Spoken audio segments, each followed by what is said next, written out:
Are you boys ready to start recording for episode 24, bro? Yeah. I'm so prepared. Those lessons are coming in strong, Drell. Oh my god. Oh my god. Dude, I need you to do that voice for a Twitch stream, Jared. That shit would be so fucking funny. Just play a gym coach, dude. That shit would be so funny. I love Lola, or what's her name? Yeah, Lola. Lola. All right, let's get on with the recap. Hello, everybody. Let's play some Dungeons and Dragons. Welcome to episode 24 of DND404. What's up, everybody? How's it going? I'm your DM, Tony. And starting off with forever bashful Jared, why don't you go ahead and introduce yourselves? Armos Vannon, friendly warlock. Yeah, try not to kill Drell. And minutes of the same process. And I'm Menace Pebblewalker of the Ivory Boulders. I'm a Swarmkeeper Ranger. And that's Dan, by the way, because he always forgets to actually say his name. Always. And I'm Alec. I play Drell of the Ashbourne, fighter Goliath. Welcome to episode 24, everybody. Listen, we got a hefty episode coming up, but you know the deal. Before we give you the recap, we got to give you the rundown. Now, first of all, we want to thank everybody for coming to last week's, well, I guess it'll be a few weeks, first ever live stream one shot. We appreciate you guys coming on to that. It's the first time we ever live streamed a D&D session together and just streaming D&D in general. So I want to go ahead and thank everybody that came up. We had a huge supporting crowd there. It was a lot of fun. You can watch that one shot on the YouTube at DND404. Yeah, actually, just real quick, I want to say, dude, that was actually gnarly. I didn't imagine like that much support, like first stream ever. And it was pretty dope. It was a good time. Had a blast. So if you weren't there, be there on the next one. Yeah. Okay? We're follow the Twitch, turn on the notifications, follow us on Twitter, Discord. We announce it all over the place. So Drell is on point with these shout outs. I love him. He's after my own heart, I swear. Yeah, it was cool. We're gonna plan another one shot to do. We just want to fine tune some stuff. You never really know what you need for a live stream until you do it. And now that we know what we need moving forward, we're just gonna go ahead and tweak a couple of those kinks, and the next one's gonna be even better. It was a big success. So, little housekeeping real quick. I am recording today with my lady and baby at home. So if you guys hear any joyful giggles or banging, that is my little baby making a ruckus above me. I record in the basement. So if you guys hear it and it makes it through on the recording, apologies in advance. What are you going to do, right? He's the master of his own dungeon, all right? He's down there in the dungeon playing Dungeons and Dragons. I sit in a little basement that's painted black with a little lamp. You know what'll really help me out during seasonal depression? A black wall. A black room. Yeah, I got my little tiger poster in the background. There you go. It's a gas lamp, right? You're like, these fools. Yeah. All right, so how about the recap? Yeah. Well, we haven't heard from Jared. Jared, you got anything you want to throw in there? Another 100 hours of Elden Ring lore you want to throw at the cast? By the way, we're all playing Elden Ring. Well, two of us are. Already beat it. Yeah, if you guys could just go on Twitter and just bully Jared for playing Elden Ring that much, that'd be great. Oh, I would if I didn't have so many goddamn responsibilities. You heard it here. DND404 approves of cyberbullying. Only to us. Only to us. Yeah. You can bully us. That's about it. If you bully anyone else, that's bad. You know what else? You can also bully Alec here, Drell, for being late to today's episode. You're supposed to start at 10 a.m. That doesn't affect them, though. No, it doesn't affect That's weird because it is 9:45 for me, so I'm on time. Yeah. Get bugs. So let's go ahead and get into the recap. Woo. The three of you have managed to make it out of Riverwood Forest and made it into the town of Dillmore via stagecoach by somebody who recognized your heroic deeds and merits. You approach to the town of Dillmore, realize that it's a large, walled-off, gated city, heavily guarded and run and policed by the Red Guard. You go into town, you find a place to lodge, you find a tavern called, what tavern did you guys end up in? The cheap one. The cheap tavern, right. Oh, between the fire and the place. That's right, an amazing name. The heroes settle their belongings and bound their weapons before venturing into the town of Dillmore. Armos takes the lead by chatting up the tavern's barkeep, while Drell and Minnis head into the shopping district. Almost learns about the bad part of town, which is called the Knots by its locals. Afterwards, Drell and Minnis learn that they're poor and meet back up with Armos. Upon meeting, an outburst of a small crowd is heard as the town's red guard drags away an old man. Drell and Armos confront the guards while Minnis stealthily tracks the old man into the Knots. Minnis and the old man named Henry have a conversation that makes no sense and in no way foreshadows anything to come. Minnis returns to Armos and Drell as they begin to fight the red guards. After some quick work, the crowd cheers for them as they make a hasty escape. Finally, the heroes decide to return to the tavern and settle down for the night, where they are caught up in a tavern party and meeting new friends. Everything seems to be going well, until Minnis is stabbed in the back by an unknown assailant. Bard, play that intro and let's get on with the show! Good morning, good afternoon, and good evening, and welcome to the world of Humbrea, featuring 3 first-time adventurers and 1 very patient DM. This is DND404. Give it straight to me, DM. How much time do I have? We're going to jump back in, but Minnis or Daniel, because I'm addressing the player here real quick. Hi. Oh, that's never good. Dan, I'm going to present to you a situation, a question, an ultimatum. As a player, I'm going to give you a choice. We could run through this whole scenario where this could be the end of Minnis as you have a large blade that punctured your tummy and you're bleeding out, fading to black. Unaware of your surroundings, you don't know if Drell or Armos even took notice. You don't know if anyone else took notice, or maybe if anyone even cares.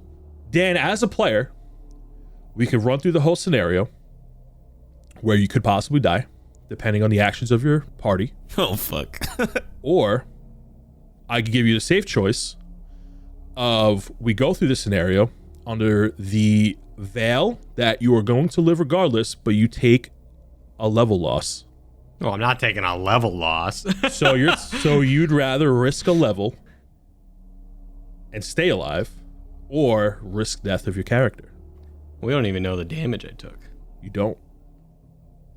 So I just want to know, Daniel, player of Minnis, what is your choice? No, it seems very likely. I mean, they were watching me go get the food, and it's not like it was out of line of people's sight, and there's so many people around. There were. It was a busy should tavern. Work out.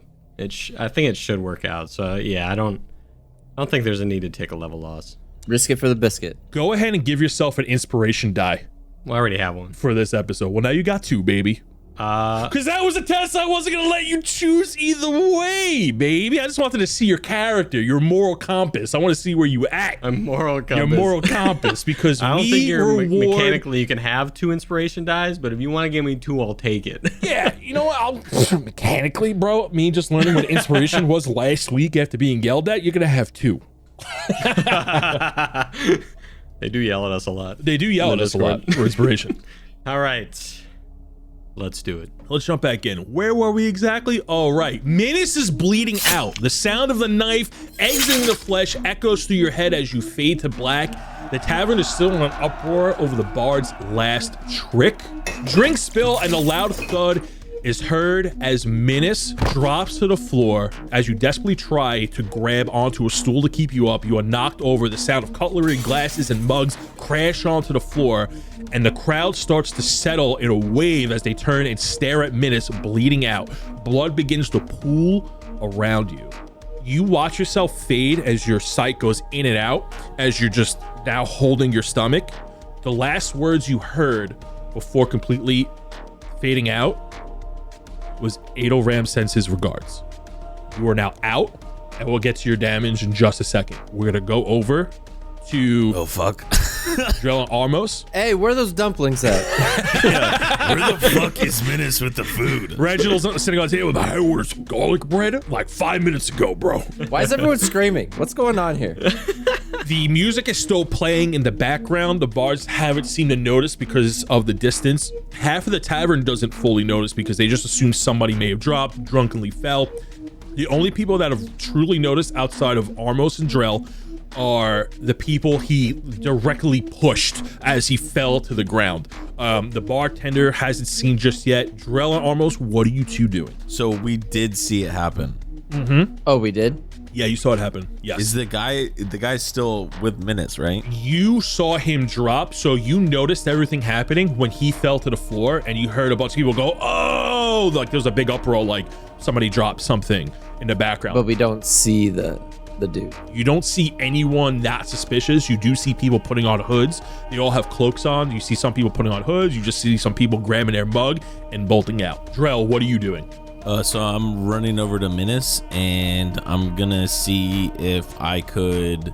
Oh man, there's like something I really want to do that's super risky, and there's something I want to do. You're going over to Menace first, right? Yeah. Okay. So I immediately see Menace on the ground bleeding, and that's the first thing I do is I run over to him. There's no way to like possibly stabilize him or anything. Yes, there is a method to do that. So you go over and you start making a hole like you're trying to get to Menace, and patrons are like backing up and like kind of staring in awe. Nobody's making any type of effort to get involved in any way. People, like, besides the people that are leaving, the ones that are like there are like, whoa, and they're like just trying to back up. And as they back up, they're now alerting the rest of the patrons in the bar, like some shit just went down. Like if they're not helping him, I'm violently shoving them out of the way, like as I make my way over there. Yeah. Like I'm a big dude, so Yeah, you don't even have to roll like a... okay. I'm like grabbing them, just throwing them aside. You grab some people, you throw them aside, you get it over, you get right next to Menace. The barkeep that you were talking with before is like, whoa, and he's like, he runs a little behind the bar, like deeper down away from you, and starts ringing a bell very loudly, kind of like a sounding alarm. You're looking at Menace. Menace is on his stomach right now. There's a messy wound in his back, close to his spine, like lower spine area. He's on the floor, his eyes are open, but he is not responsive. His tongue's kind of leaning out, and he's sitting in a pool of his own blood. He doesn't look like he's moving, but you see him breathing very faintly. Okay, go ahead and make me a flat perception check. While he's doing that, I'm just picturing this. So he's pretty short, right? Someone to stab him in the back is like, you have to get down there. You know what I mean? Maybe he's a halfling. We don't know what he was. Oh. So that's a 9. With a 9, you see that this wound is pretty nasty. You don't know what caused it. You can assume, like, you don't think it was like just a regular dagger. As you're looking at the wound, it looks very serrated and messy, like you're moving his clothes out of the way, and blood is like coming out of like both ends. Menace, make me a Constitution saving throw for me. How much damage did I take too? Oh yeah, we never told you the damage. The damage you took, let's roll for it. Well, that's a lot of dice. You took 19 points of damage on that stab. Ow. I'm still up then. So yes, by damage alone you would be up, but you did black out as a result of the stab. So you are not conscious at the moment. Drell, do you have anything medicine related? I have a healer's kit, or I have health potions. Okay, so go ahead and make me a medicine check here. Okay, good thing My Constitution check was 15. 15? Okay, Yeah. so you pass. That is a medicine +1, so that's 18. So you roll him over to try to get him stable, right? You start covering the wound so he stops bleeding out, trying to control the bleeding, which you do. You have it somewhat under control. Given the severity of the wound, he's still bleeding through the gauze that you're just using to cover him up. On the front, you notice that there is this black tar-like substance on the exit wound.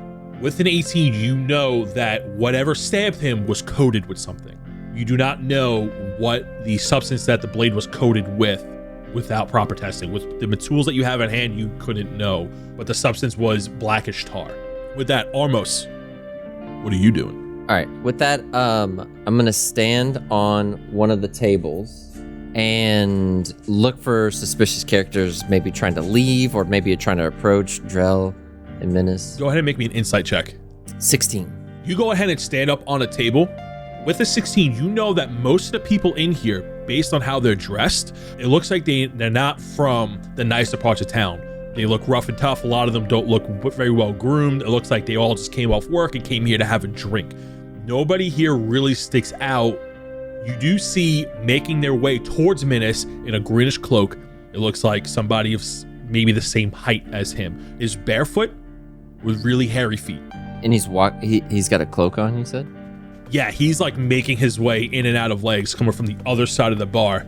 Outside, you hear the footsteps of guards, and you got a small creature barefoot making his way towards Menace. How far away is he?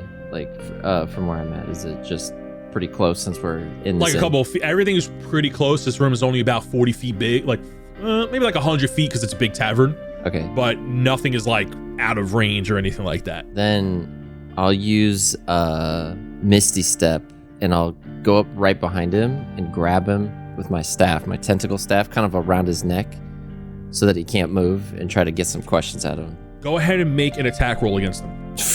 It's a 3. You go ahead and you snap the tentacles towards him. He turns around, he looks at you, and he does like a double take. He goes, his face reveals he has a big plump nose that's a little red at its tip, like it has a runny nose, brown bushy eyebrows. It is a halfling. And he goes, what are you doing? And he, in a swift 360 motion, he says that to you, turns around and makes his way towards Menace, sliding on his knees right next to Menace and Jarrell. And you see that he starts like trying to get some of his clothes out of the way. He looks at Jarrell and he goes, big man, I'm gonna need some fresh gauze over here. Big gauze. And he's like snapping his fingers at Jarrell with his attention focused on Menace, trying to get all the dirty clothes away from the wound. So I guess, can I just rip, I guess, part of my cloak and like try to give him some gauze? Yeah, absolutely. You go ahead and you shred your cloak off, you hand it to him, you give him a bunch of cloth to use. He goes, this is great. And he moves all of his clothes out of the way, revealing Menace's tummy, and starts to pack it in. He takes a wet rag out from his belt and he starts wiping away all the blood and the specifically that's mixed with this black tar. He flips him over with a big thoof as his head rolls over, and he does the same to his back, wiping away all this weird liquid. He goes in his next pouch and he looks like he has a bunch of like herbs and jars, all these different vials and all these different components. And he takes out a little bit of, he takes out this weird 3-leaf herb, crushes it up and starts rubbing it onto the wound. He's trying to stop the bleeding, but the wound is so deep that it keeps bleeding. As he's working on Menace, the guards come in and they start pushing people against the wall. They're a mix of red guards and normal towns guards. They start pushing the people against the wall with spears, trying to get everybody out of the way. The barkeep runs up and the halfling looks up. He goes, we got to get him out of here now. Follow me. And the guards are starting to arrest people in that area and they're making their way towards you guys. Then can I scoop Menace, like pick him up and then just follow the halfling? Yes. And then I look at Armos and I kind of head gesture, like I don't say anything, but I head gesture for him to like follow us. As I'm following, I'm kind of looking behind us, making sure that while they're kind of plowing ahead, I'm watching our backs. So you guys are going to go ahead and make a stealth check for me real quick. Fuck, would I have my armor on it this time or were we just chilling? I forget. No, I think you guys were chilling because you guys went up and came down. All right. I got a 12. I got a 10. Awesome. So as you see the town guard and the red guard are starting to arresting people, like, what's going on here? Getting people out. You see some of Armos. While you're looking back to see if you're followed, they don't see you directly. They see you. You see them looking in your general direction, but there's so many people in there that they're just kind of taking whoever's at arm's length and questioning them on the side. You hear the barkeep, as you're paying attention, go, oh, the little guy, he just fell. He started bleeding everywhere. Nobody saw what happened. He just made this huge mess. He was with the big fellow. When he says big fellow, you see the red guard like turn around, trying to look for somebody that even remotely matches that description. You notice that he does not notice Drell. Okay. The halfling runs on the opposite end, the direction where he came from, and runs out the back door. Armos and Drell carrying Menace. You guys follow this halfling under the bar through the kitchen. You see like there's like a worker or two there, like a couple of chefs doing their thing. As you sneak out through the back, you follow this cloaked halfling through the streets. The halfling is looking over his shoulder at every street corner. Further and further, you guys realize that you guys are heading south. Menace, go ahead and give me a Constitution saving throw. At 20. So With a nat 20, you're in this nice, bright, vibrant, white room. In the center are your parents. Your mother's laying down a fresh plate of honey rolls, cinnamon rolls, fresh fruit. Your father goes, "Oh, hey, Menace, why don't you come over and have some breakfast?" Oh, wow. This is awesome. Oh, yeah. Your mother's like, "Oh, honey, I made your favorite. Come on and come over and eat." Hey, can Sid come too? May meet Sid, Mom. You look over and Sid doesn't look like his normal self. He actually looks like a 5-foot tall golem elemental. He's completely ripped and full grown, but he has that same head. And he speaks in kind of the same voice. He goes, Hey, Menace, look, you raised me so well. Look, I'm all grown up. Yeah, you're my bestie, man. We're best friends, dude. Let's go have some cinnamon rolls. Like, my bestie. You sit down and start eating some cinnamon rolls. Oh, man, these are the best cinnamon rolls you ever made, Mom. Wow. Oh, I made them just for you. Oh, they're my favorite, son. Hey, why is Miranor here? Oh, what are you doing here? Miranor is like in a weird cage in the corner of the room, like it has a dunce hat on, and he's looking really grumpy. Cutting back to reality, you guys are now going through the Red Spring Market buildings and like back alleyways. The back alleyways start to become dingy. Eventually, you pass through the B&R gate at the end of the district through the Gate of the Knots. Minus starts coughing, but that's all it is. It's just coughs. Drell, your arms are covered in blood now from Minus bleeding as you're carrying him. You go further into trash-covered street. The buildings are old and torn and practically leaning over each other. Ropes and ladders hang and swing slowly between the houses. The halfling looks around, makes a sharp left and down an alley as you guys follow. He finally stops, look at you three, and he kicks a brick into the wall. A ladder drops down from above and he starts climbing it up. He gets to the top of this fire escape looking platform and he goes, "Hey, up here. As he climbs 3 more stories, he opens the door and a bright light fills the alley for a moment. And while that door is open, you hear loud tavern noises inside and he closes the door quickly behind him. A lot of things just happened. Could we climb the ladder? You absolutely can, yeah. I send Armos first, and I say, go ahead of us, and then I wait for him. So I climb up the ladder, trying to catch up to this guy. You guys go up and you see this door. The door does not match the outside of the buildings, although it is painted very dark to look like it was made to blend in. But when you look at the door compared to the wood, it's like heavy steel that's painted over to look like wood. On the door, you see an etching that says TF. The fuck? Yeah, the fuck. So we climbed the ladder. We're sitting in front of this door. Do we see anything inside? Once you open the door in front of you two, a blinding light fills the dark alleyway as a fully furnished tavern appears before you inside a huge room filled with tables and benches and a long bar top. The smell of delicious food and feast graces your nose and blesses your nostrils. You feel a slight shift in Minus's body as the smell is just like invigorate him for just a moment. Patrons inside start to clear away their drinks and tables as patrons start to move the tables aside. The halfling you were following drags a bigger table closer to the center of the room and slaps the top of it. Lay him on here, we don't have much time. So Drell's first initial thought is, that guy fucking told us there was no taverns in here. And then he goes over and puts Minus on the table. You lay him on the table and a halfling removes his hood. Holding his hair in place is a blue head bandana. He quickly leans over and begins to work.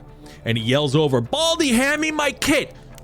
A bald gnome wearing a similar cloak and bandana rushes over. His head shines in the lantern light as he slides over the table right next to the halfling, opens the kit up, and like a super deluxe tackle box, this kit springs open with all these fancy compartments and shelves of herbs and medicines.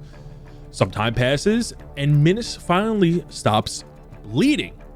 However, he's still passed out. He's wiping the sweat off his brow. You see him working as his hands are getting bloody, but he is no longer pooling blood. Everybody roll me an initiative. Even you, Minus. It's a nat 20. Interesting. 7 for me. 14. The halfling is going to work like a lair action, also going on round 20.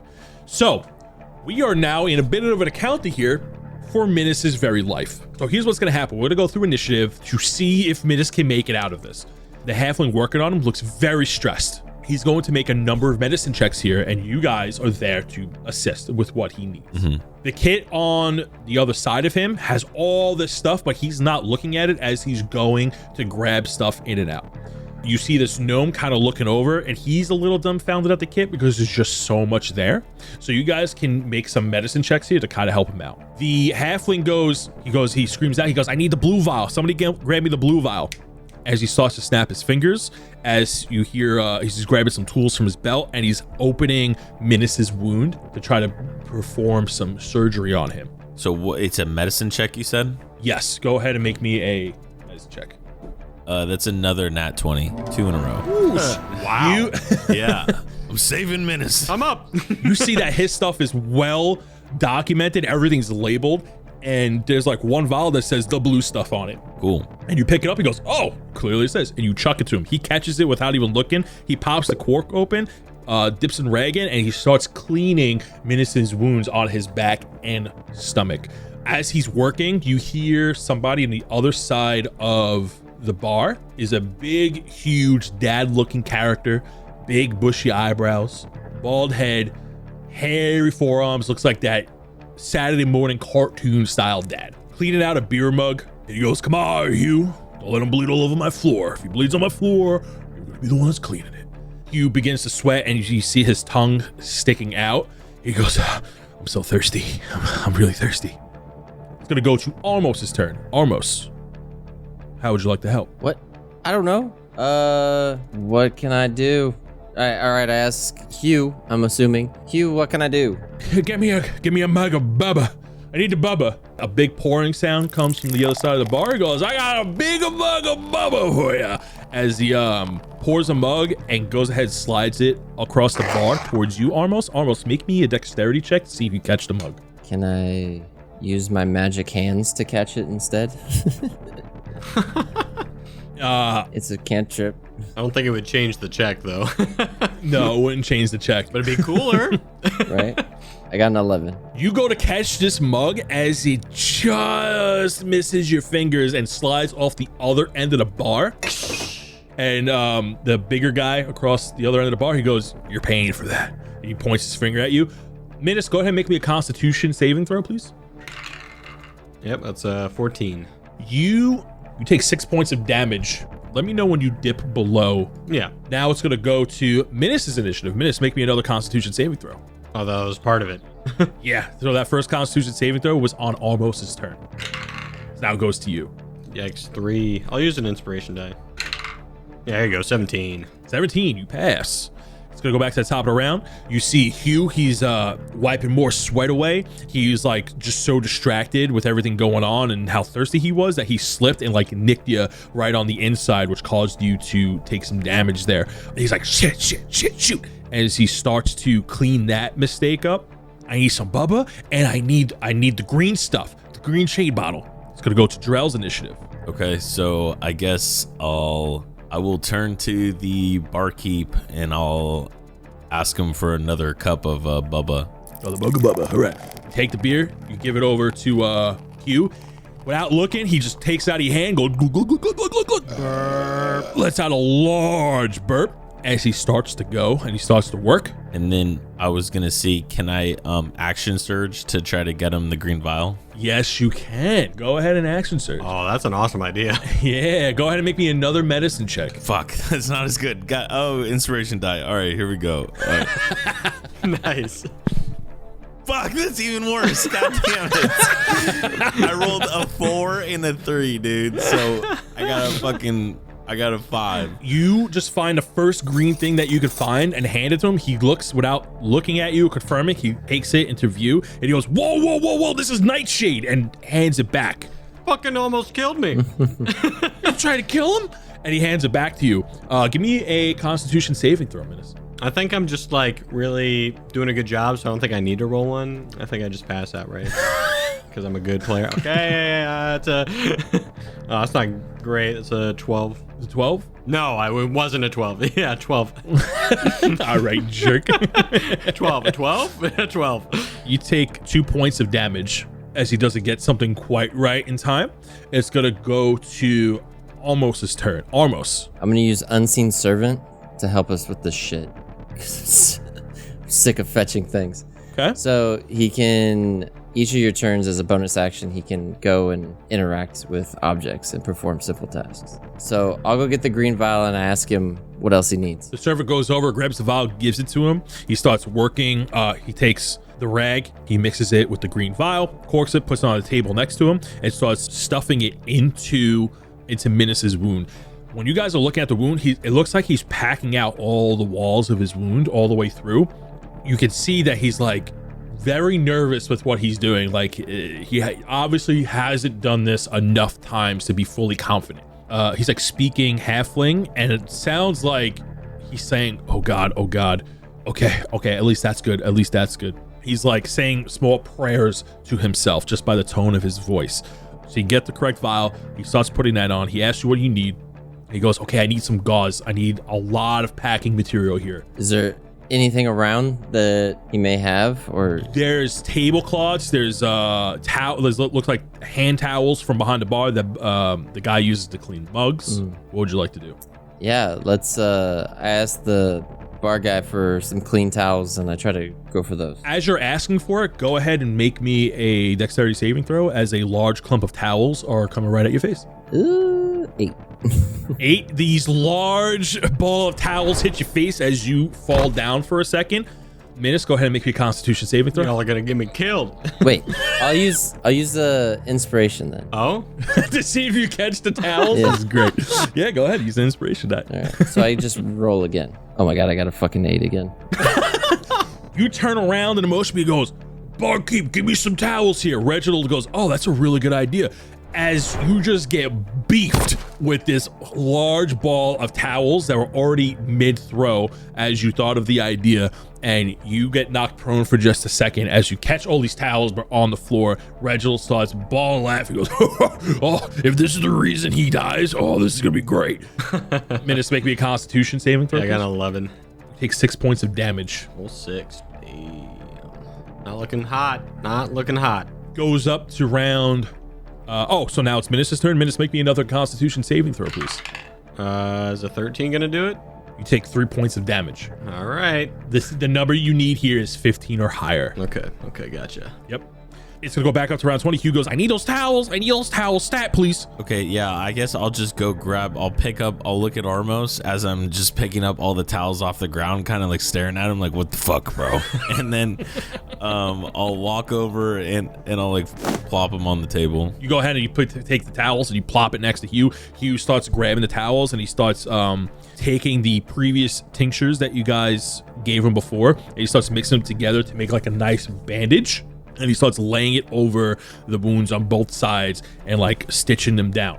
Dro, what would you want to do on the rest of your turn? Well, I was going to rally and I was gonna burn I thought a you superiority die. Yeah, that's what I was gonna do. That's awesome.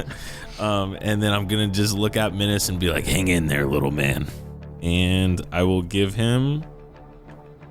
I just maxed it. I hit 8, so that's the best I can do. So I gave him 8 hit points. In my dream state, I hear my dad say, like, "I'm proud of you" or something, like really nice. Your father Titus puts his massive hand on your small shoulder and he goes, "Son, I've been so proud of you. Yeah, I've been doing some great stuff, Dad. Great stuff. Better than I could ever did." Oh, You get 8 points of health as you feel inspired. that's huge. You see as Hugh, he goes back to his kit. He goes, oh, shoot. Does anybody have any health potions here? We need some health potions here. And he's looking through and he's mixing a couple of vials together. But the vial he's currently making does not look like a health potion. It is not red. It is actually a dark, murky green. And it's a much smaller vial than what a health potion would look like. Does anybody have any potions on them? I do. I'll just grab one from my pouch and I'll toss it to him. Actually, I will hand it to him. There we go. I was about to say, make me a dexterity check, please. I slowly hand it to him. You slowly hand it to Hugh. He snatches it out of your hands and he adds the last drop of it, and the green murky liquid turns to a bright, vibrant green. He then adds that solution into the health potion. The green and red mixes together, but does not turn into the color you would actually think it makes. It actually turns into a bright orange color. He then goes back over to Minas. He lifts Minas's head up and he gives this potion to Minas. Minas, you are no longer going to have to make any Constitution saving throws. The blood has stopped oozing out. Minas's breathing returns back to normal. Now it just looks like he's sleeping, still slightly unconscious, but now in a sleeping state. The wound has started to close up on the inside. You don't feel like that burning sensation anymore. Minas, you have phased out of that beautiful white room with your family who loves you and super awesome muscle Sid. Everything fades to black.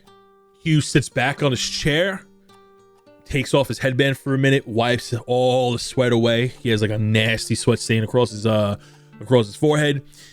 You know, all right, he's gonna be all right. And he sticks his hand out on the bar top, and as soon as his hand hits the bar top, another mug of Bubba hits it, and he takes a big drink. As he takes that big drink, there's a big uproar in the tavern as everybody who was watching, it is a mixture of people between humans, halflings, and gnomes and dwarves are all like, yeah, here we knew you can do it. Yeah. And all this cheering happens, and some people come over and give him like the stiff shoulder and giving him props and congratulations. Drell's gonna ask for a glass of Bubba himself. Yeah, barkeep, let me get one of those as well. The sound of beer fills the mug and he slides it towards you, lands comfortably and firmly in your hand. He gives you a bigger mug for such a big Goliath.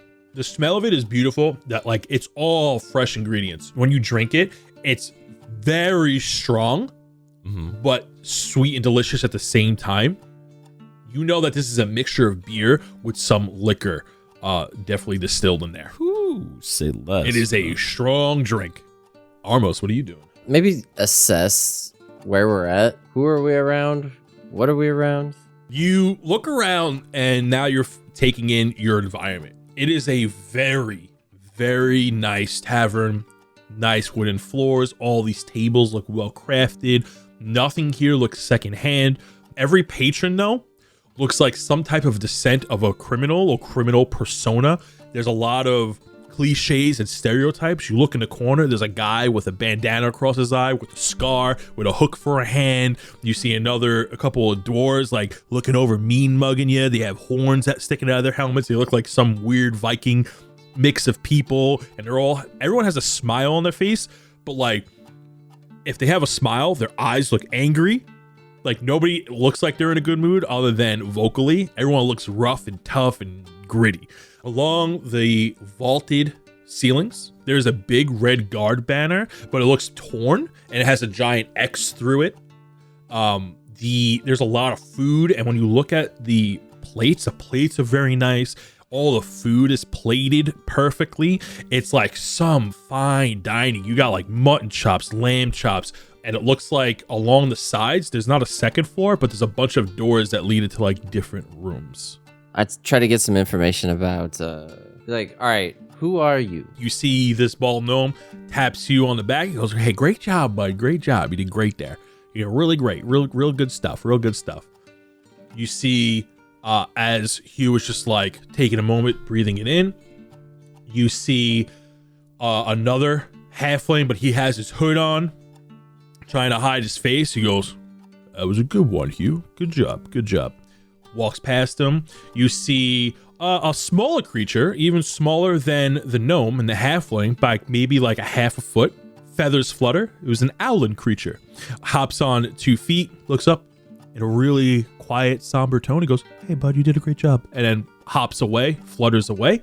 And then lastly, a dwarf comes up, puts both hands on Hugh's shoulder. It is a female dwarf. In a really stoic voice, goes, ha ha ha, great job there, Hugh. I'm proud of you. Lifts the halfling up way above looking up at him. He's like, I knew you got it in you. That's why you're on this team. Gives him a big old smooch on the forehead, sets him back down, and they all join him at the table as the barkeep starts pouring all these big mugs of Bubba. Yeah, so I want to talk to the dude and try to figure out what his life is. So while he's getting his drink, I'll go up to him, be like, "What? How did you find us? Why did you save us? I have so many questions."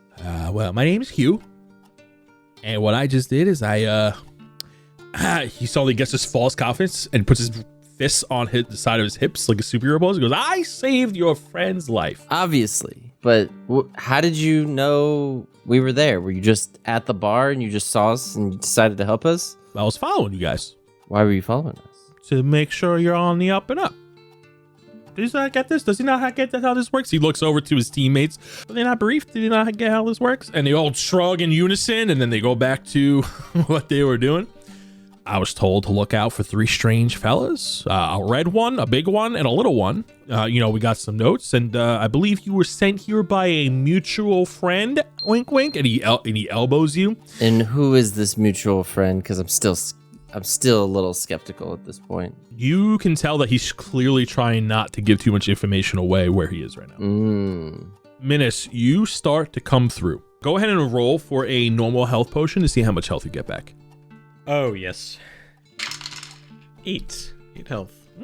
So you start to wake up and you're feeling like really groggy, like really drowsy. I should have known. My dad's not nice like that. Why do I keep thinking it's real? Sid, are you okay? You see that now that you come to, they didn't notice it before, but like now that you've come to, Sid like rolls into view and is right beside you, and he's holding like your thumb, like somebody would at a hospital bed hold their hand, be like, You look just as buff. You're okay, buddy. Did we get the bread rolls? Did we get the food? Oh, and he makes like a shifting no motion. Dro, what are you doing? So I was gonna say he was just kind of standing with Menace, like as Armos walked over and he was talking to Dewey, or what's that guy's name? Is Hugh. I don't know why I think he was Dewey. Yeah, I think he's just he's gonna look down at Menace and say, "Yeah, I guess we almost lost you there. How are you feeling?" I feel kind of like shit. Well, you kind of look like shit, and I like smack him on the upper back. I was gonna say, and like away from where the wound is, because I don't want to fucking hit him. Ow. Just give him a thumbs up. Did I get the food over? Where are we now? What's happening, Drell? Yeah. So, long story short, you got stabbed by something. We didn't see it. Okay. Little halfling came over and started eating to you. And then Sick. we ran away from the cops, and then now we're here. So yeah, it's cool. Okay. Oh, and that guy that told us there were no taverns down here, he kind of lied. So Well, that's kind of rude. Why would you do that? Why would you lie about something like that? I don't know. Apparently, the nicest tavern is actually down here. Okay. And yeah. Think I owe you some thanks. Can I kind of like get up a little bit, just like on the table? Yeah, you can sit up. You're just very groggy. Mechanically speaking, you're going to take 2 points of exhaustion at the moment. 2 points, Jesus. Yeah. All right, so me seeing Menace up, I kind of run over. I'm like, "Hey, buddy, glad you're up." And then after the pleasantries are kind of over, I kind of whisper over to Drell and Menace, let them know. I was like, "I think this is our contact with Duncan, but..." So Minas is like on a table sitting up. You guys are around it. Off to like in a corner of your view, you see a small owlin creature just like on the table with his hood up, wide-eyed, looking at you guys. And when you guys notice him there, he goes, he just gives a little hoo. So I don't know if you guys know what an owlin is. An owlin is literally an owl race.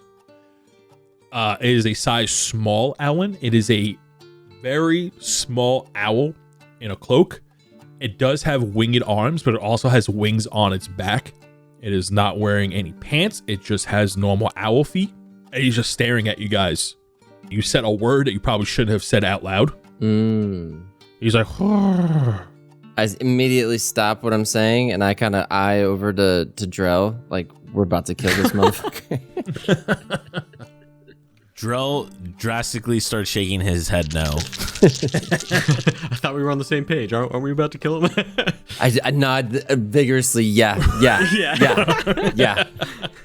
You see that he's also wearing the same color cloak, the green cloak with the blue bandana around his neck. Drell kicks Armos in the shin. And then he does like the little fingers on the like slicing the neck thing, like just shut up. I'm like trying to like signal with my fingers like we're not killing this guy as he's like blatantly staring right at us to make it's kind of obvious, like that's what I'm telling Armos, but he has like 1,000-yard stare as he's looking at all of you, but he's not focused on any one of you in particular. He looks like a traumatized owl as he's just like and then I stop what I'm doing, I look at him, I put on like the biggest smile that I've ever done.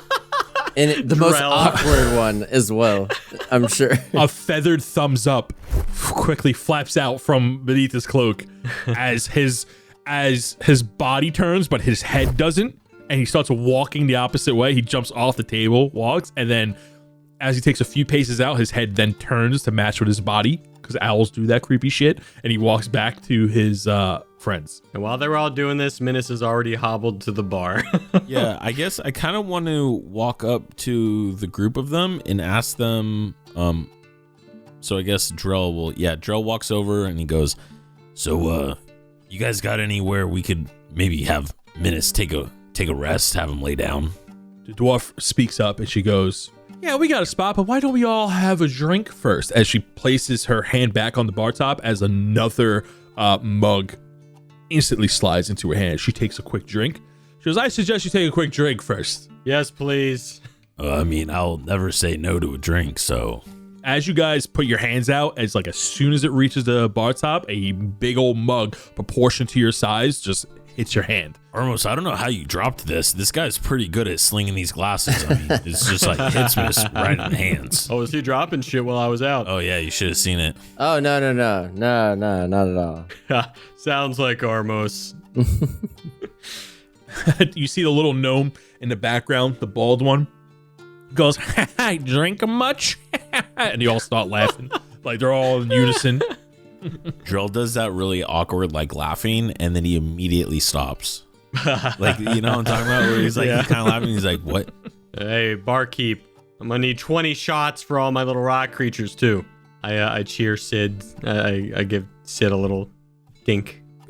Drink my own. You see the guy who's been serving just like gives you some cups to like pour out for your little guys. He goes, "Listen, I'm not against, giving the teenager here a couple of drinks, but like I'm assuming they're not legal. What's going on here?" And he's like, "I don't, you know what?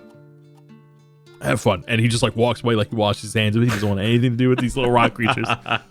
As he's like cleaning a glass. Whenever you guys look at him, he's like never not pour, like he's not pouring anything or making anything. He's always cleaning a mug. But like the second you turn away and ask for something, like it's in your hand. Like that's how efficient this guy is. And you always hear like the squeaking of the glass and the mugs. Wait, Sid, how old are you? He's like counting on his one stub. He goes, "Meh, meh, meh, He's counting in rolls. meh," and he holds up his stub. Oh, is that rock numbers? I don't speak rock numbers. Sorry, Sid. Meh. Well, I'm sure old enough. Cheers. Bink. Cheers. He starts drinking his little tiny mug. A wooden shot glass. You see all the weird patrons take their final swig. The dwarf slaps both hands onto the bar top and goes, "Well, Burns, I'm gonna go ahead. We're gonna call it a night.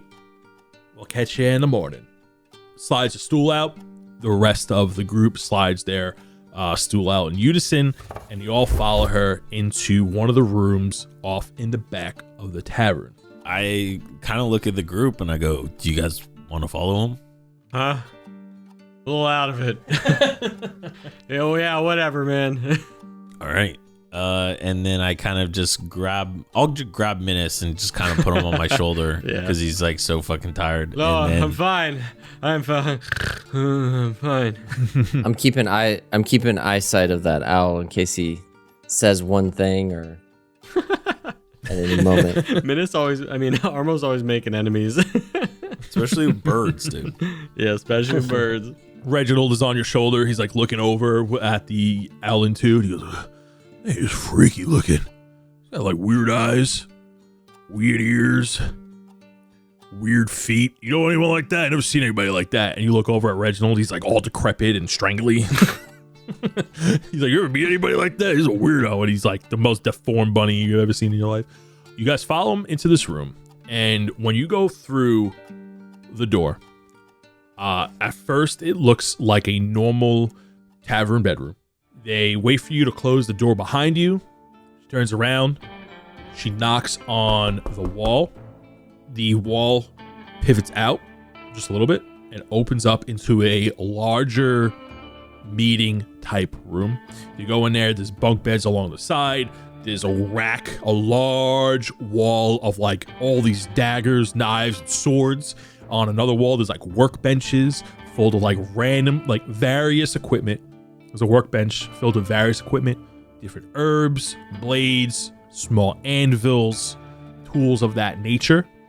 And in the center of the room, there's a large table close to a fireplace with a numerous amounts of chairs, and they all go over and sit down at the table. And the dwarf goes, come on over. We got some business to discuss. Taps the table, and there are a number of chairs for you guys to sit at. Drill walks over. He'll put Menace in one of the chairs, and then he stands right behind Menace. I'm gonna stand if that's cool. All right, suit yourself. I mean, we're gonna be talking, so you might get tired. I'll be fine. You're fine? Okay. Drill doesn't get tired. You guys are sitting at this table. Sitting around you are two halflings. There's a gnome, there's an owlin, and then there's a dwarf. The dwarf then speaks up again. She goes, the name's Jubes, and who you fellas might be. I think you already know who we are. Just like to confirm, keep it friendly, making sure we're dealing with the kind sorts. Do they know our names? It's kind of implied that they know who we are. Well, they know us. They don't necessarily know our They know names. who to look out for, but that's what I'm saying. What kind? We have bloodstones for you. You know what I mean? We just did this epic ass quest, and these people are gonna interrogate us. I'm like, what? When you say bloodstones, No, he doesn't actually No, say I'm that. just saying. He doesn't actually fucking say that. What he says is his name is Armos, and I say my name is. He starts to say that, and Drell kicks him in the shin. Disappointed. I'm like, Armos. And I just raise my hand. Menace is sleeping in the chair. Yeah, Drell go, this is Menace, and I'll pat him on the shoulder, and I'll go, and I'm Drell. Menace. Yeah. What? in certain circumstances, I'd ask you to prove it. But given the fact that this ragtag group of individuals stand before us, I mean, there's without a doubt that you are who you say you are. I just had to make sure you knew who you were before continuing this conversation. Yeah, have you seen another tiny little minotaur like me before? The Owlin speaks up, doesn't directly look at you, just like looks in your general direction. He goes, once in a dream.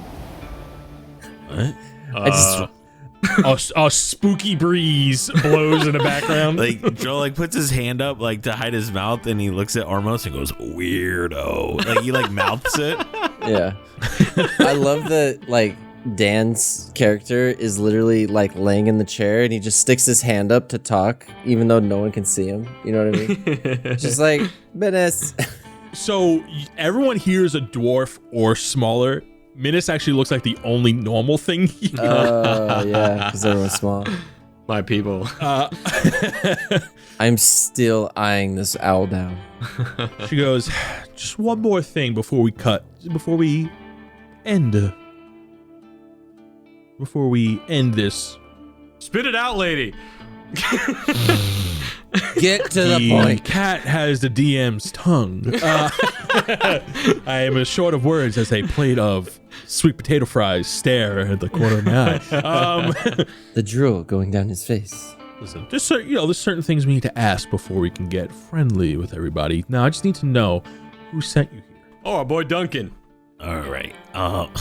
claps and raises her arms and be like, that's what I want to hear. Her serious demeanor then turns into a jubilant uproar, and the guys all start laughing with the exception of one, the halfling that keeps his hood up. He looks like kind of like an edgelord from your perspective, and he doesn't really laugh. The other four start to laugh. And they go, all right, listen, we're just messing with y'all. We're happy. We're all happy here. Listen, my name's Jubes. You got Hugh over here. He was the one that helped your friend out. Oh, thanks, Hugh. Really appreciate it. This is Baldy. The gnome raises his hand and goes, how's it going, guys? Glad to help. Glad to meet you. Glad you're all here. This is Leslie Quills. Points to the Owlin. The owl looks at you, goes, name's Leslie Quill Feathers. You could call me Feathers, or Quill. Both are short for Quill Feathers, which is my last name, Leslie Quill Feathers. I look at Drow and I'm like, weirdo. And the fifth one?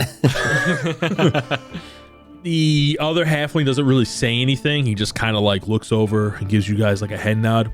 And this, the quiet one right here, this is Bandobaris. He doesn't really talk much. He just kind of hangs out.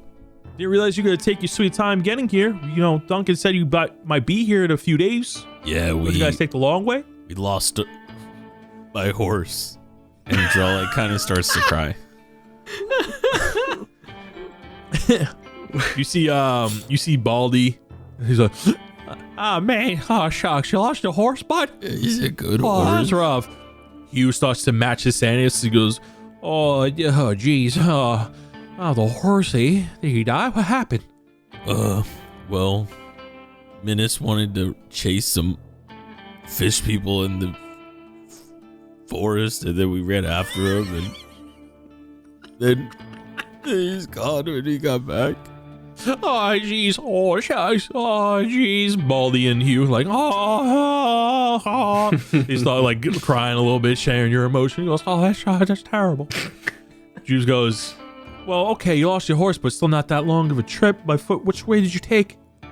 Oh, well, we fought a lot of Kuatoas and spider things and went into this dungeon. Okay, and so we went through the forest and like kind of Drill slowly slides his hand over Minus's mouth because he's standing right behind him. Jude starts mouthing, what the fuck?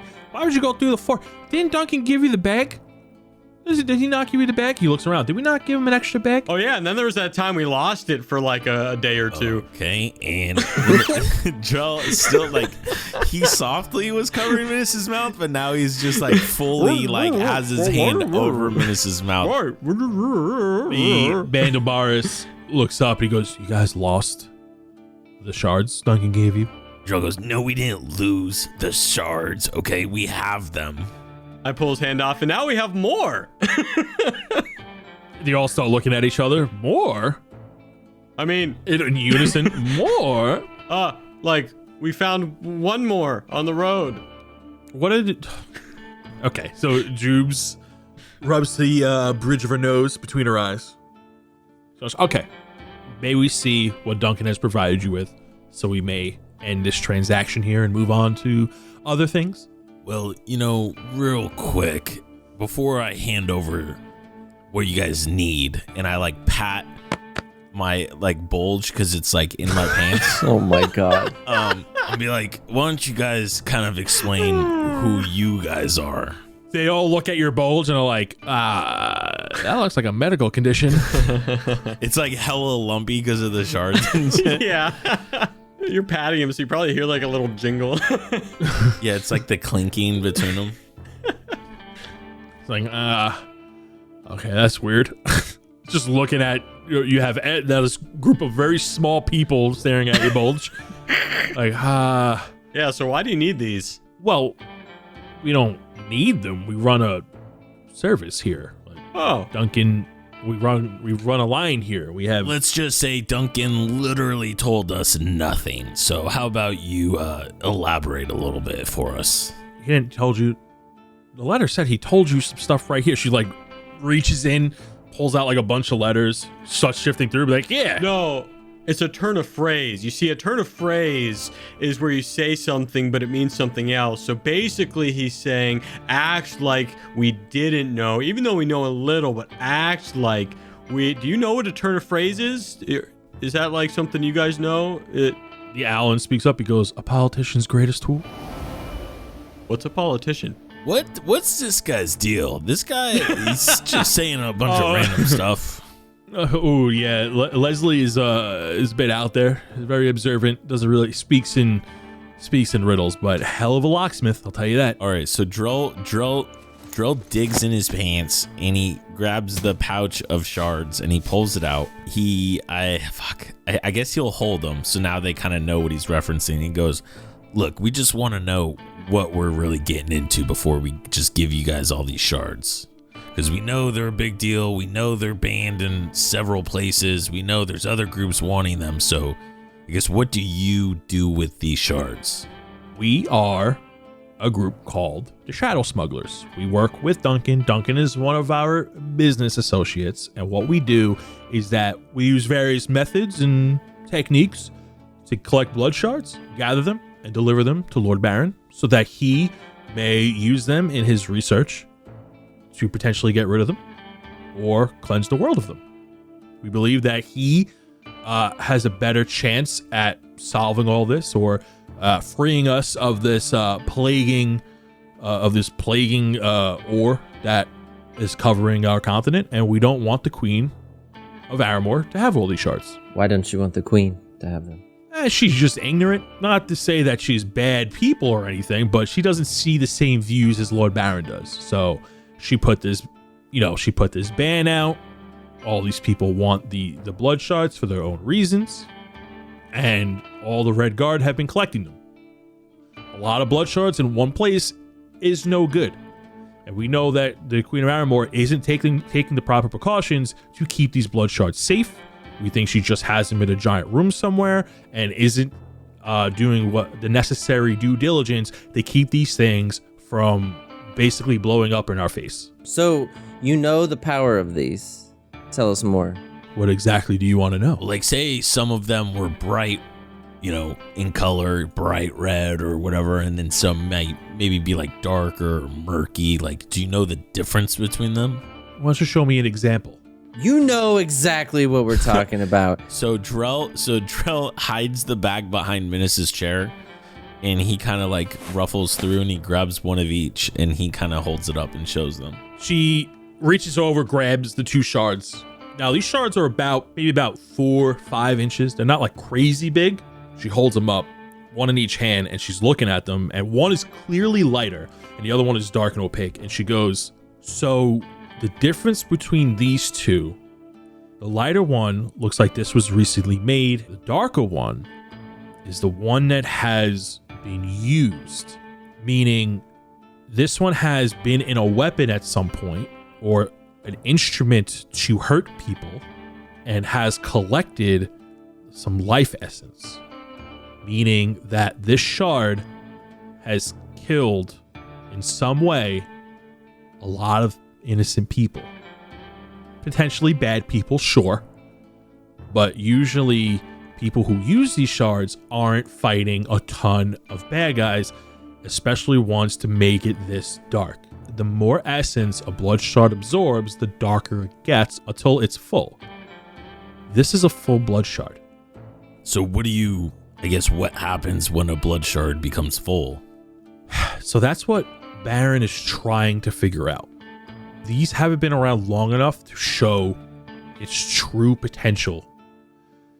In its raw state, they're practically useless. They don't do anything. It's just like leftover residuals from the battles that took place many years ago. When all these monstrosities left, these ores were left behind all over the place. And you'll find these ores where these attacks originally held or where these monsters roamed. Reginald's is like, yeah, that checks out. That's pretty correct. Can they see Reginald? They cannot see Reginald. She goes, after a number of years, people started trying to figure out what to do with these, and Lord Baron was on the front lines of that because he runs the Sigil College. He formed the Sigil College, which is a combination of magic and science, to find out what these things were, to see if they could be useful. These things were kind of toxic. If the raw material was near around farmland, it would kind of just kill everything off. It would like it wouldn't kill anybody if you stand next to it, but it's like it just didn't help the environment. It was toxic to the environment, so people started to remove these, and then the raw state that it was in is pretty fragile within itself. It would just break easily. But somebody figured out how to refine these into shards to maybe make a useful tool. They made the shards. A couple more years passed, people started putting them in weapons, and they noticed that the weapons started to amplify its abilities, like an enchantment. People started using these in potions, in different mixtures. It would amplify it. And everything was like, cool, look at this great weapon I have. And then people started to act really weird. Aggression started to come up. People that would use these weren't necessarily good people. Good people that use these tend to not be good anymore. These shards look like they have a reaction on people's moral compass. Later on, Baron found out that these darker crystals contain the life essence of innocent people, or people that it's had its hand in killing somebody. So where did you get this? To get one of these shards, you would have to kill a lot of people. We found it. Oh yeah, we did find it. Yeah. You found it. In a box. Yep. Found it in a box. A box. Yeah. Where? In the forest. Remember? We walked through the forest. Did I miss something? I thought it was on a mace. We found it in a box in the forest. So the halfling that has his hood up, Mandobaris, leans in. He goes, so you're telling me you were just walking through the forest, having a nice pleasant stroll, and you just happened to trip over a box that had a blood shard of this caliber in it? Okay, fine. You want the long story short? All right, what happened was Menace chased a bunch of Koatoas, okay? Koatoas started throwing poop at us. We got knocked out, all right? Then what happened is I woke up. They were trying to cook Armos. We rescued Menace. We pretty much killed all of them, ran away. As we were running away, we met this like elf lady in the forest. She helped us out. Then she told us about like some temple that we decided to go to. We went over. On our way to the temple, we met some guy, a little fish guy, who had a little stick with a blood shard. We took his blood shard. Then I almost got swallowed by, this giant like sea creature that came out of the lake. Armos hit me with Eldritch Blast. He looks at Armos. And then, after that, we went into the tower, and then we went into a tunnel with a bunch of water. We swam through the water. Menace almost died to like some rock monster. Then we went through that. We pretty much just killed everyone in our way. It was pretty sick. And then once we got to the end, we saw some guy with a blood shard. He cracked open a blood shard. He became like this huge beast. I just went to town, fucking murdered him. What? And then, and then after we killed him, there was this giant box full of blood shards, and that's where we found it, in the forest, in a box. All of them like are kind of wide-eyed and looking at each other. With that explanation, Jubes is like looking at each teammate for like their assessment. The Owlin is just like looking vaguely in your direction, 1,000 yards there. Goes, insightful. Jubes goes, what do you mean he broke it open and turned into a monster? Well, I mean, broke it open, crushed it in his hand. Not really sure which one. Maybe it was a mix of both. Yeah, no, he was like a normal sized person. He turned into a giant sea creature that like with like a bunch of tentacles and stuff, the normal, I guess. You guys are probably used to a bunch of stuff like this since you guys deal with blood shards all the time. No, we never seen somebody transform before. I need you to break it down. What did they use? Yeah, What I mean, this were is they? this is just a Tuesday for us. Oh, Yeah, you guys aren't. yeah. Oh, you guys thought you were Come dealing on, with guys. amateurs. Yeah. Like, we're kind of the big deals, and you guys are asking who we are. Yeah, I mean, I don't really know how to describe it more. He was talking to some, evil people that once we showed up, they dipped. Evil people? That wasn't in your long-winded description at all. What do you mean evil people? I don't know. Well, there was also this horse thing. There was a duck with a bandana. There's a lot of other stuff, but A duck with a bandana? Yeah. I think his name was Duck Norris. I'm Yeah. pretty sure. Yep. And then, yeah. So, anyways, I found a book with eyes on it. What? Wait, hold on real quick. Can I run like a perception check to kind of see like how caught off guard they are by all of this? When you mentioned the all the information that you did, they're visibly like, what? They are caught off guard. You can tell right away. Okay. Yeah, before the guy started doing all the transforming, there was these elves that are in a cave. And I did this awesome like blast. I hit him like, a couple 100 yards up. Elves? I'm sorry, elves? Yeah, In a cave? yeah. They gave him that box. The box that we found all those things in. What box? Remember, we found the box with all the blood shards Bro, in we it. literally just told you we found a box with the blood shards in it. You thought we were kidding. Are we you weren't not kidding. paying attention to what we're telling you? Do you have this box? Yeah. Yes. It's right here. And I hold it up. Oh yeah, that one. She looks at it. She goes, please slide it over. She like gets up, she's like reaching for it, but you're tall, so it's like. Yeah, I reach across the entire table. She grabs the box. She looks at it. She goes, whoa.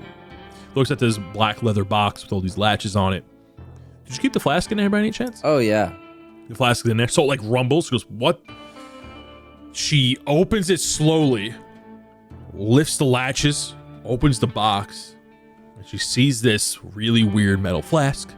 She turns it to Bandobaris. Bandobaris shoots you guys a look, and the flask jumps up. She catches it. She goes, what? Yeah, I would not open that. What in the nine hells is this? I don't know. It was in the box when we found it. I would not open it. It's just screams bad juju.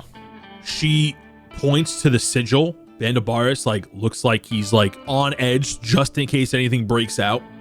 He goes, that's the sigil of the Red Dawn. Why do you have a box from the Red Dawn? What is the Red Dawn? She looks around. It's like, what are you, born under a rock? I was actually born on a volcano mountain, so pretty much the answer to that question is yes. She like sighs. She goes, oh my God, you gotta be kidding. What, were you two born under a rock? Looks at Minus. Oh yeah, I was born under it. Well, I guess it's more of a cave. He's from the Ivory Boulders. Oh my God. Oh my God. And she's like, looks at Armos and be like, what about you? Look, I'm just here for the ride. I don't claim these guys. Oh my God, I'm surrounded by idiots. Okay. Well, Sid's pretty smart, aren't you, Sid? And he is a rock, so Yeah. Yeah, he just did some sort of quasma physics engagement formula. Right, Sid? Is that what you did? Yeah, has a he's science smart. lab coat. Has a lab coat on. Okay, let's see if I can break this down. 200 years ago, a crystal invades, leaves with a guy. Some dude goes away. Haven't seen him since. Left all this red ore around, right? Mhm. The Red Dawn was this weird cultist group that was obsessing over this guy and did whatever they could to worship him. And then when he left, they kind of disbanded. And recently, we've been seeing some activity from, I guess, new members. Although I don't know why they would suddenly come back up. This is very strange. We haven't seen anybody from Red Dawn for a very long time. As far as we know, the original founder died off years ago. what's their name? Who's that? His name is Vero Grimgar. Armos, give me an intelligence check with advantage. Yeah. 21. 21. A white light flashes before your eyes as a flashback comes into your mind's eye, and you recognize that name instantly. Vero Grimgar was somebody that you know who you initially reached out to before the campaign started to get some of these blood shards and ask for some help of people to perform the ritual that you performed all the way back in session 1, baby. You suddenly remember all the sigils on their cloaks in this dark room moments before you met Reginald. You knew that Vero was getting a bunch of people and recruiting a bunch of people. You also know that he is a warlock as well. From Vero, you heard of these seances and rituals, and that's what encouraged you, for unknown reasons, to try this ritual for your own personal gain, using the help of some of his people that followed him.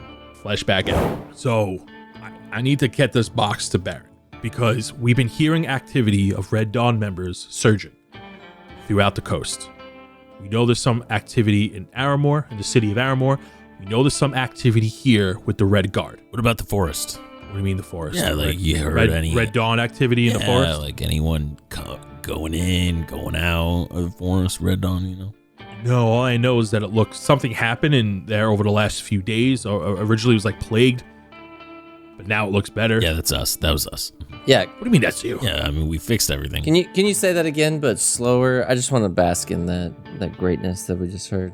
You guys cleansed the forest? Yeah. Yeah, we cleansed How the did you forest. cleanse the forest? Bro, we're sitting here with blood shards of unparalleled power, and you're wondering how we cleanse Well, this? See, every hold time we come pause. touch back on this definitely point, there's we always didn't something use new here. them. We didn't use them. What happened is when we killed that giant beast thing I was telling you about, we found like a crystal, and then we put the crystal in the tree, like Indiana Jones style, and then it just like healed the whole forest. And the power of friendship. And I give Sid a high five. High fives you back. Whoa, now there's a crystal involved? I mentioned it. You probably just weren't paying attention. You definitely did not mention it. Did they mention it? Alan shrugs. Bar shrugs. Baldy goes, I don't know. Baldy's picking his ear with his pinky. He goes, hey, listen, you just film me it later. All right. So you want us. Wait, how? Okay. We need to lay all our cards out on the table. This looks like, listen, how many of these blood shards do you have? Menace, how many do we have? Oh, yeah, I think we have, let's see, 11. We gave Armo 6. I think we had 17. 17 dark ones? Well, I don't know if they're Whoa. dark. I just counted Yeah, I 17 don't things. Whoa, whoa, You know, whoa. there was just so many of them. Who can keep track? Am I right? You think that you're going to get all of these? She like wipes away her brow. She knows that she just stumbled onto something very big here. She goes, okay, let's get first order business out of the way. Can we get the shipment from Duncan? Okay, so we give her the remaining 6 light ones. We get into a huddle and like count them out. Like, wait, is this one? No, wait, that one's a regular one. That's a dark one. Okay. And then we kind of peek up and be like, should we give him that one? No. Yeah, exactly. We're keeping that one. Almost bites it, kind of like a gold coin to fit. Yeah. I get zapped a little, and I'm like, okay, yeah. That's a good one. No, don't give me that one. No, that's a red one. That's a dark one. Yeah. Look at that. That one's the same color as my eyes. Look at that. So we divided them out, and we give them the Duncan ones. We call them the clearer ones. Plus the darker one she already has. So she goes, okay, well, let's settle this one up real quick, okay?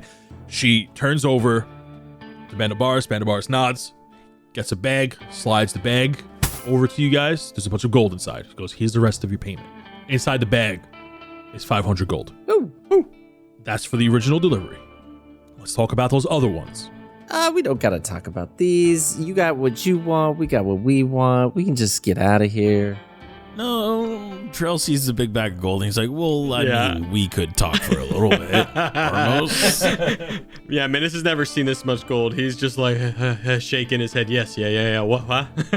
Okay, hold on. Can I pull, how about this? Can you give us like a minute to talk amongst ourselves real quick before we have this conversation with you guys? She goes, take the time you need. Cool. She backs up a little bit. She goes up. She pours herself a drink from like a little mini bar. While you guys discuss, I'm just going to go ahead and pee. Okay. Okay, Armos, don't fucking bullshit us, all right? I want a serious fucking answer.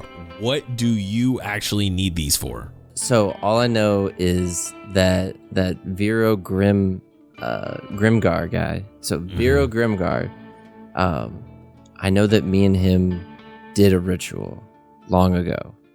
And I know that this sounds weird, but it seems like that was a really long time ago. And I don't know how this all works out, but I know that those shards are the key in trying to figure this out. Okay. Like, do you need these? Because from what I know, or at least what I can figure is these bring nothing but attention to us. And I think we could sell them. Yeah, we could sell them and make money and then possibly go find more. So the other thing that I was thinking is that, did you see that owl's eyes? Did you see how big they got when she saw? Oh, humongous. Yeah. So big. I don't think we're going to come across those very often. So I think that if we give them either half or we at least keep one and we keep it in that little pouch. All right, how about this? How many do we have still? Okay, we gave her, so there was 11. We gave her 1, so there's 10. Hang on, I got to take my shoes off to count. Hold on. Okay, yes. Okay. So why don't we let you keep 2 in that bag and then we'll sell them the other 8? I want the darkest ones. Okay. And then we do like a team break. Yeah. Like we all put her in our hands. And break. Jubes comes back over with the drink. Vandalbars follows her. The other three are kind of doing their own thing in their like own respective station. You can kind of see that each part of the wall has their own desk per se. Hugh is by all these herbs. Baldy is by all this like mechanical stuff, a bunch of gadgets. Quill is by this giant wall of knives. All right. What do you guys got? So this is what we're gonna do. Counting the shard, the darker one that you already have in your hand. We're gonna sell you 9 dark blood shards. What would you give us for them? She looks at Bandalbaris. He shrugs. She goes, well, I'll give you 500 a piece for them. For each shard? For each shard. I was kind of thinking more. Fuck, 500 gold per thing? Yeah, they said they were pretty rare. They haven't found them in years. I mean, it's just like, what? All right. That's all right. How about this? We'll go ahead and we'll take your deal. And then what do you guys know about this guild house up there that they are keeping all the blood shards in? The second you say the guild house, all 5 of them go, and like all sigh in like aggravation. Like, fucking red guards. Let's do the deal. She sticks out our hand, 500 per shard. And we get the box and the flask. You don't get to keep those. Yeah, she wasn't gonna. Yeah, sounds good. A deal's a deal. All right. Cool. Shakes your hand, gets the gold. Vandabaris allocates the gold. So they there's like a bunch of like platinum in there, which are bigger bills, let's just say, and gives you guys 4,500 gold on top of your 500 for your delivery. It's like 1,500 a piece then. All right. So then I guess like, but when I said the guild house, was it more like a they hate? Yeah, like a. It wasn't like a they've had other people possibly suggest like robbing the place before and they like don't want to hear it again, or no, it's just like that fucking place. Okay. So she goes, okay, we don't like the Red Guard around here. Okay, their overall mission, sure, this is Jube speaking, by the way. Their overall mission, yeah, great, protect the people. When they were founded against the Red Dawn. They were the kind of reason why the Red Dawn aren't around anymore. Great, good, wonderful. They're like in almost every town around here. Some more of a presence than others. They're just annoying. They're annoying. They're funded by the queen herself. She loves them. Not sure why, but she loves them. Some of them are assholes. They take advantage of their status. They bully people, especially down here in the knots. They try to take advantage of the less fortunate, and some people just join because they like the power they think they get from it. I don't know if you've seen it. I'd be surprised if you didn't see it. So a lot of them are just assholes, including the captain, Treus Buggs. We hate that guy. He's like a stick in the mud. He makes things more difficult for us. He's the head of the Red Guard or the head of the Red Guard in Dillmore? Head of the Red Guard in Dillmore. We recently got word that somebody's been stealing from them. Been taking red shards from them. Leslie got a beat on one of them.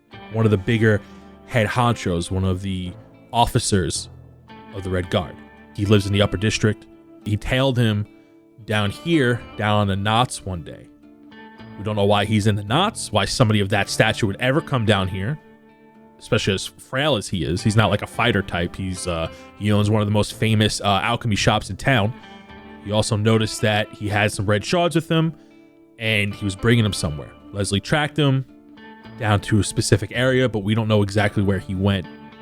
He managed to give her the slip. We think he has something to do with the missing blood shards because we've heard through the grapevine that somebody's been stealing blood shards from the Red Guard. Damn it. In the guild house. That's what we were going to say we should do, is pretty much rob them.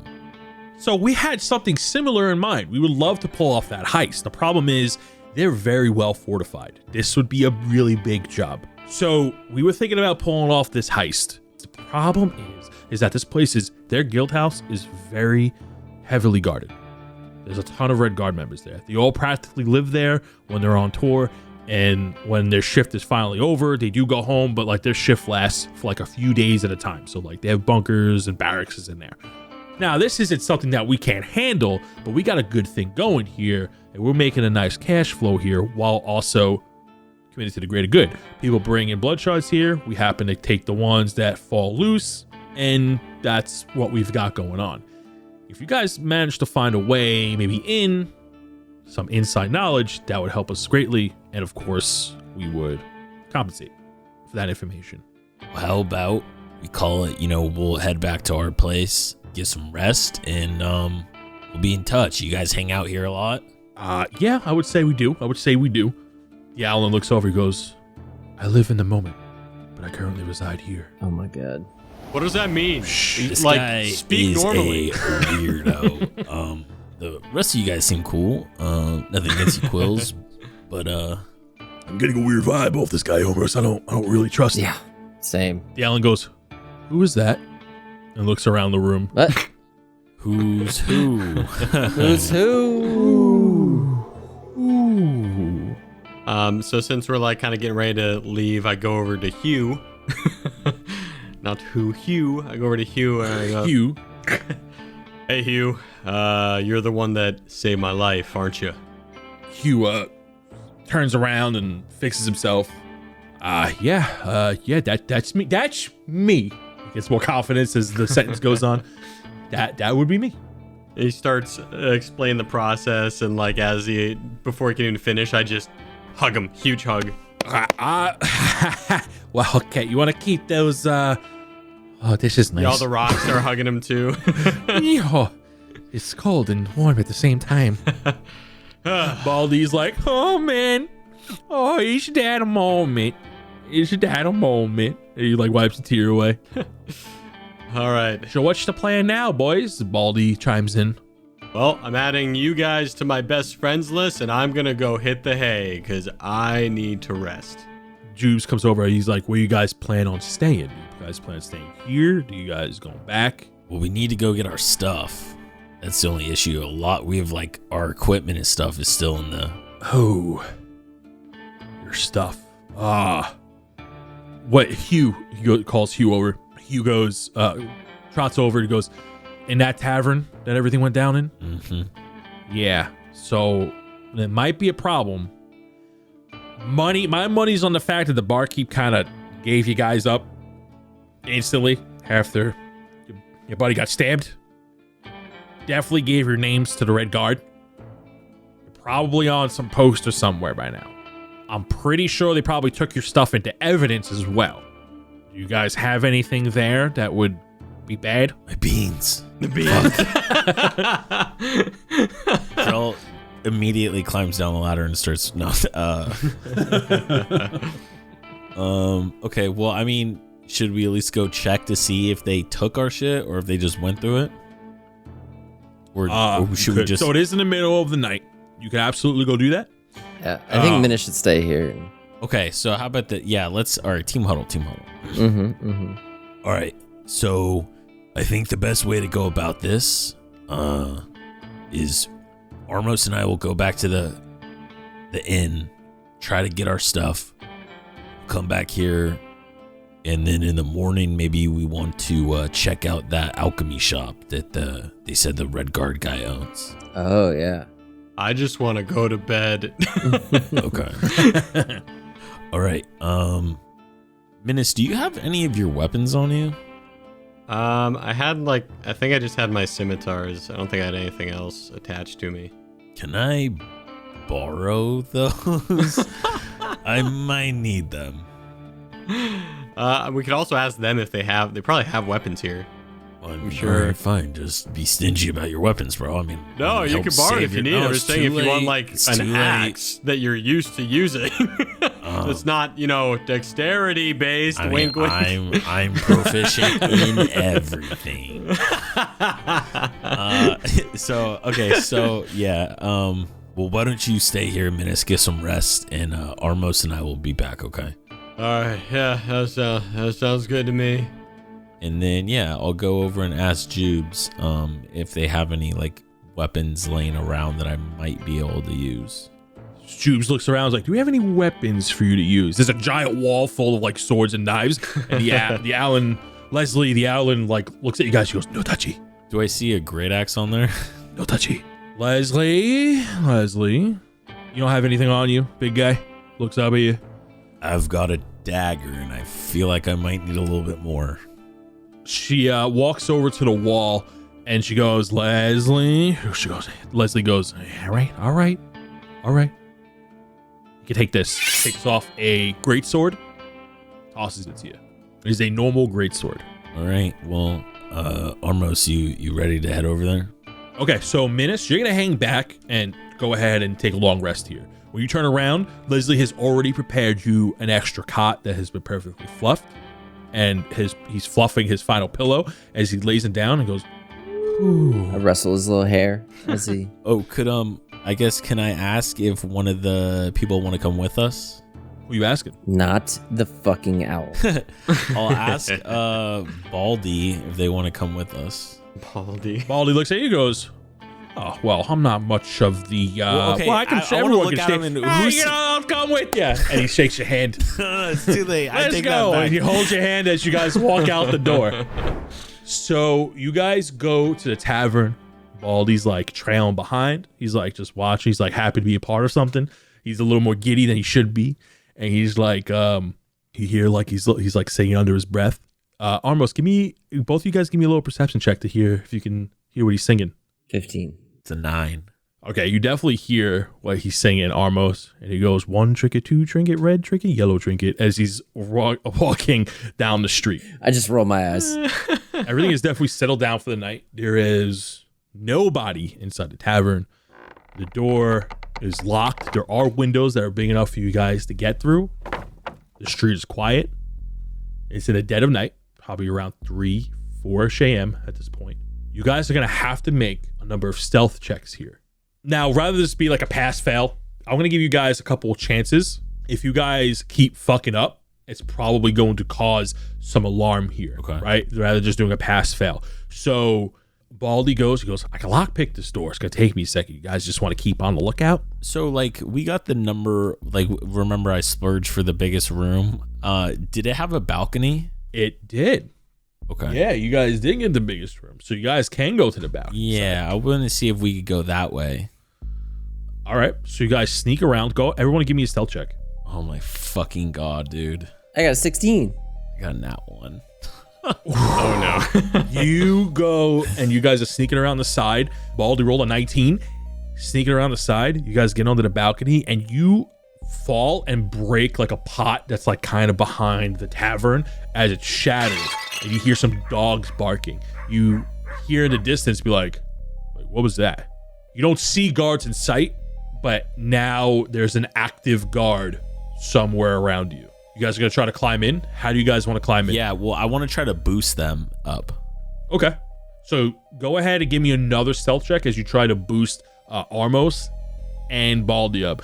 Reginald is on the ground next to him. He's like, this is great. I just want to watch. You guys are doing spectacular. I got an 11.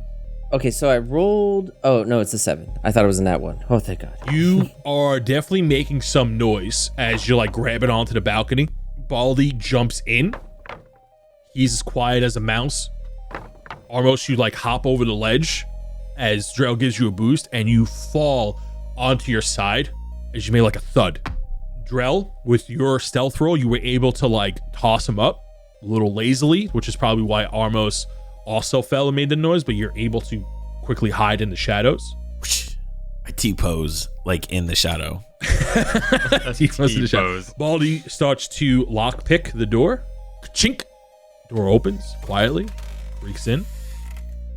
You go in, and there are a bunch of bags with all your equipment stuffed inside of them. It looks like they were packing this stuff up to take out. You hear from the other side of the door, where you would normally walk in, people chattering and talking about the events, what went on earlier that evening. I'm going to be on. So while they're collecting all this stuff, I want to be on door duty. Roll me a perception check. 14. You recognize one of the voices, and one of them is the barkeep. The barkeep seems frustrated. He's been there longer than he should have been. He definitely wants to go home. He's answering what sounds like the same questions over and over Is again. that Monson? Yeah, Monson. So Monson is he's like, oh, I told you guys, There's the three of them. They came in. They just bought the room. They left all the stuff here. Went out. Came back. The little one got stabbed. I don't know where they went. Guy's like, oh, you just saw somebody get stabbed, but you don't know who stabbed them. He's like, I don't know. Could have been the red guy. Maybe they hated each other. I don't know. I didn't really get a look. I was busy working. We had a party here. Sounds like he's talking to another guard. He goes, we need to put an alert out for 3 suspicious individuals. He goes, okay, what's the description? He goes, a big one, a red one, and a cow. And the guy goes, okay, we'll put that out. Voices start to fade as casual conversation keeps going. What are you and Baldy doing, Armos? So since they didn't hear us, I'm gonna start helping Baldy grab our stuff and toss it down to Drell. Give me another stealth check as you start tossing these bags of stuff into the street for Drell to catch. Ooh, 15. Drell? Oh, I gotta do the stealth check too? Yes. All right. You gotta catch the thing. That is a 13. You guys start calmly throwing some of these bags down there. You guys take your packs. Baldy gets Minus's bag. Drell puts on his bag. You put on your bag. And the rest of the stuff was like all the stuff you had like laying around that you would to get ready. You guys take those bags because it looks like there's like, okay, here's each of your adventuring packs. Here's the weapons that were bounded together. And then here's like all the extra stuff that you guys use when you're relaxing or camping for the night, like rations and things like that. You take all that stuff. You're able to get all the bags down. Make me one final stealth check as you guys jump down and get out of the area. 17. Drell? That's a 7. Baldy rolled a 15.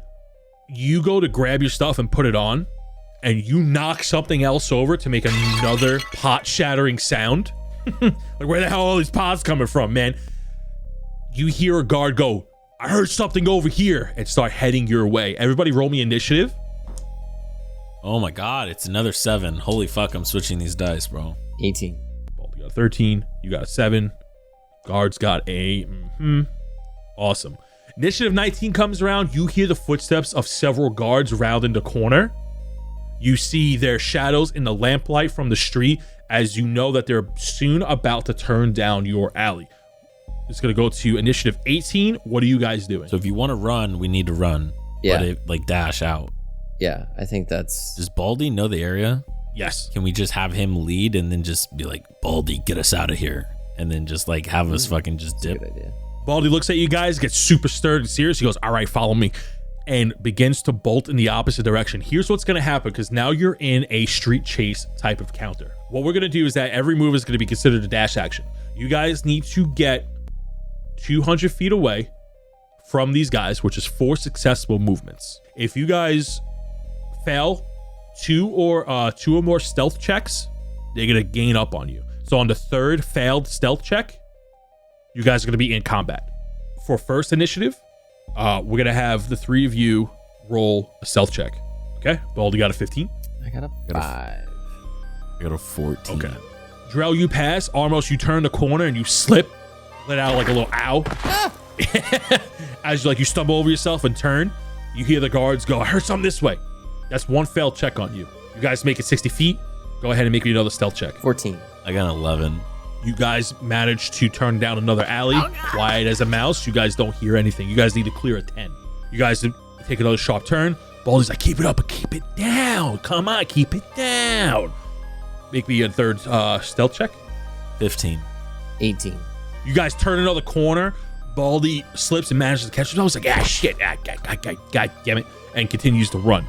Go ahead and make me another stealth check. 9. Ooh. Oh, fuck. I got 14. Drell, you managed to, you're on your point. You're turning, running full sprint and you know for a fact that you are not making any noise.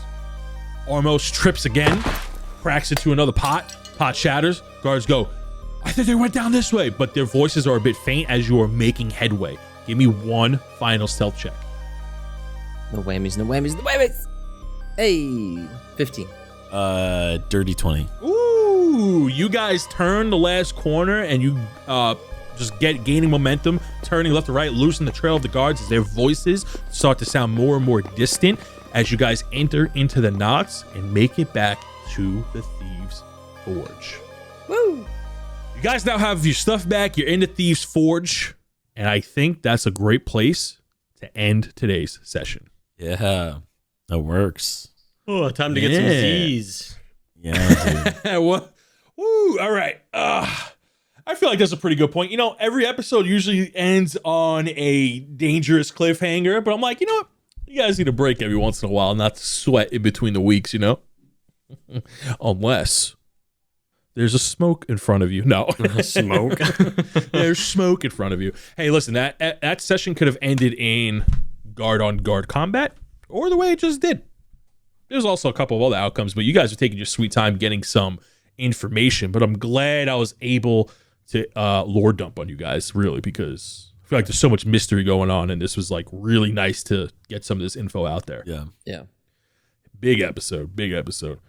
But we'll talk about more about that on the after show. You know what I'm saying? We'll talk about our thoughts and everything like that. But how are you guys feeling? Alive. Yeah, I was gonna say, glad Minus didn't have to, or Dan, I guess, have to roll a new character. You know, so Yeah, in the after show, I'll tell you how much health I had at the end of that thing. Oh, really? oh yeah, I got some good stuff I want to bring up too that I thought about doing. Yeah. Just tease us a little bit. How low? Just like, don't give us the exact number. Just let me know. Above or below 5? Like, Pretty low. How low? After show. You'll know in the after show Oh, on wow. the Patreon. This guy. Guys, if you want to get listen to the after show, just go ahead and check us out on Patreon in the Campfire tier. Pretty sure that's what's still named. Patreon.com/DND404. There we go. Perfect plug. I don't think we got any housekeeping, but we appreciate it. Thanks for listening to this week's episode. We love you guys. Anybody want to plug anything before we go? I'm going to plug something of my own, if that's okay. Yeah, go for it. I'm going to shout out my own personal Twitter, because why not? I'm trying to learn Twitter. I've never been good at Twitter. I just had one for the sake of having one. But you can go ahead and find me at twitter.com/deaddinosaur, DEDDINOSAUR. That's my gamer handle. That's what I did on my Twitch stuff on. I'll tweet at me, follow me, whatever floats your goat. You know what I'm saying? But I feel like we need to start doing that. Yeah. Plugging our own stuff. So what do you guys got? You know what? What do you guys got? I'll go with the Instagram. Follow me on Instagram. It's _alec.c. What about you, Jared? You got anything you want to plug? Instagram, One Rain TV. It's the number one. RAIN TV. Plus, you get to see Jared's cute ass puppies. Yeah, I got the best dogs. I'm telling you. Puppies. Whatever you think's cute is, raise it by 20. And then by 20 more. What are your dogs' names? Benson and Ketchup. And Ketchup is a white fluffy dog. So. And you can follow me on Twitch at IAMJOKARMAN. We're going to be doing a little mini campaign that our DM Tony here's in. Yeah, I'm going to be a player. Soon. He's actually the only one that didn't add his character to our D&D Beyond thing. So I got to do that. He's the reason we haven't started yet. No. Yeah, okay. What's that full name? I am Jokar Man. Yep, I am Jokar Man. Just spelled it out for you. It's gonna be a fun time. We might do it like once a month and just have some fun with it. So, yeah, all those links will be down below underneath the episode, wherever you listen to this from. And I guess a final note is before we get into Whombrae's Heroes, talk to us, join the Discord, come hang out, and if you just enjoy listening to the show, we're glad you're having fun. And thanks for stopping by. Thanks for listening. We'll catch you next week. bye. Later. Bye.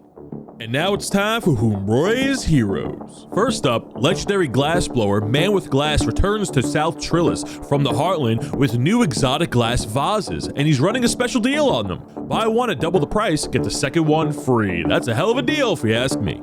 Next up, we got Pascal, aka Chalkroll Darts, not only the official artist of DND404, but a wild magic artist that sculpts the landscapes to her image. Legend has it she painted a few extra mountains next to Minus's home to give him a few more friends. Legendary basket weaver Joshua sent me some fan mail recently. Bag of Devouring. I can't thank him enough because now when I say something ain't my homework, I'm not lying. The Bag of Devouring is seen as a cursed item, but I see it for what it really is. Hungry. Thanks, Joshua.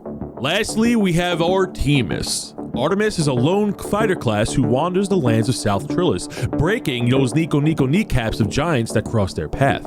Their words, not mine. Fun fact, I'm secretly scared of people who have anime profile pics. Please, please, please don't hurt me.